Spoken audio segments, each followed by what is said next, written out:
Patrick Ramirez, suppléant de candidat Loïc Barbarin, législative 2022. Alors, on continue les sujets. Donc là, on va traiter de la presse et les syndicats. Alors, dans l'ordre, Patrick, on commence par quoi? La presse ou les syndicats, la syndicat ou la presse? On va se faire la presse, hein, allez, allons-y. Qui fait des choux gras. Donc, je voudrais quand même repartir. Donc, c'est la première circonscription des Pyrénées-Orientales. Donc, le candidat est Loïc Barbarin. Je suis le suppléant, Patrick Ramirez. Donc, nous prenons l'abstention. Et notre slogan, c'est par l'abstention que viendra la faillite des partis politiques pour une première démocratie. C'est très, très important à souligner, à marteler. Là, ne votez pas, profitez de votre famille, de vos proches.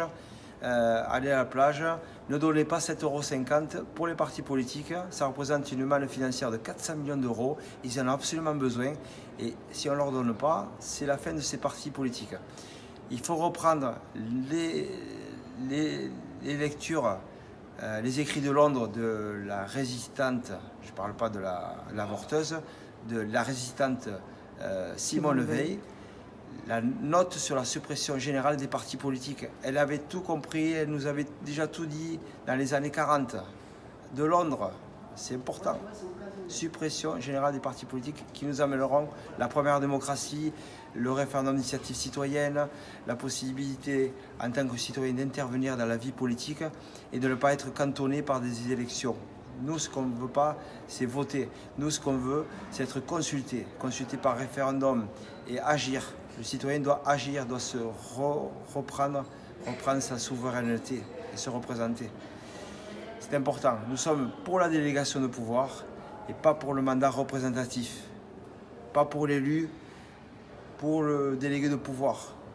Pour avoir le pouvoir de révoquer, pour avoir le pouvoir de faire établir des lois, proposer des lois, pour le pouvoir d'abonder sur une constitution par référendum, pas modifié derrière notre dos à 2 h du matin dans l'Assemblée dite nationale par 20 pimpins. Non, ça, on refuse. Alors, tant qu'à parler des suppressions, Patrick, alors les syndicats, qu'est-ce qu'on fait? On les garde, on les supprime ou on les garde?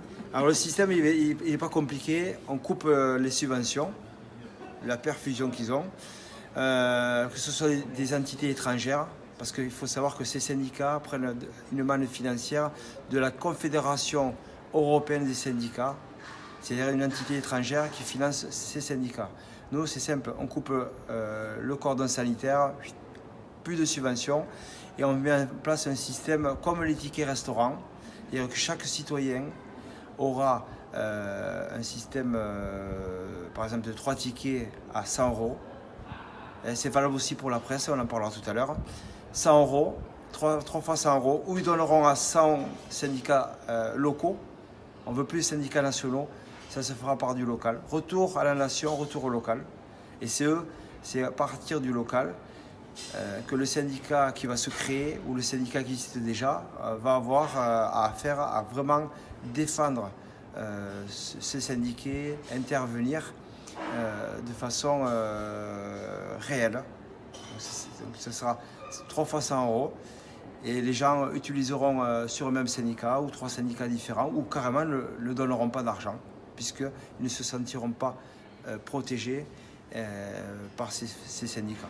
Alors, et la presse, qu'est-ce qu'on fait? On la garde sous perfusion? Voilà. Pareil, on coupe ça. Les 2 milliards là qu'ils ont donnés, c'est terminé. C'est pareil, même système.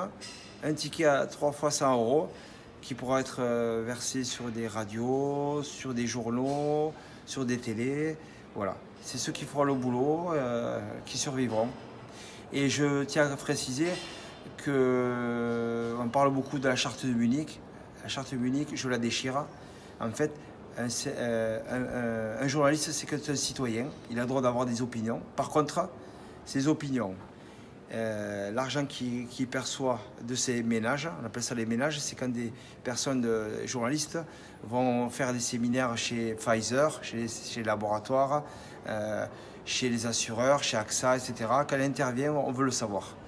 Et son opinion, on veut la savoir. Donc, son conflit d'intérêt, son lien d'intérêt, chaque fois qu'il intervient, un bandeau en dessous, on veut savoir d'où il parle. Hein, vous savez, c'était le slogan de mai 68, d'où tu parles. Mais voilà, d'où tu parles. Voilà, la transparence totale. Merci Patrick pour cette position, ces explications. À bientôt dans une prochaine vidéo. Et toujours le slogan, c'est par l'abstention que viendra la faillite des partis politiques pour une première démocratie. Voilà, rappel à l'ordre.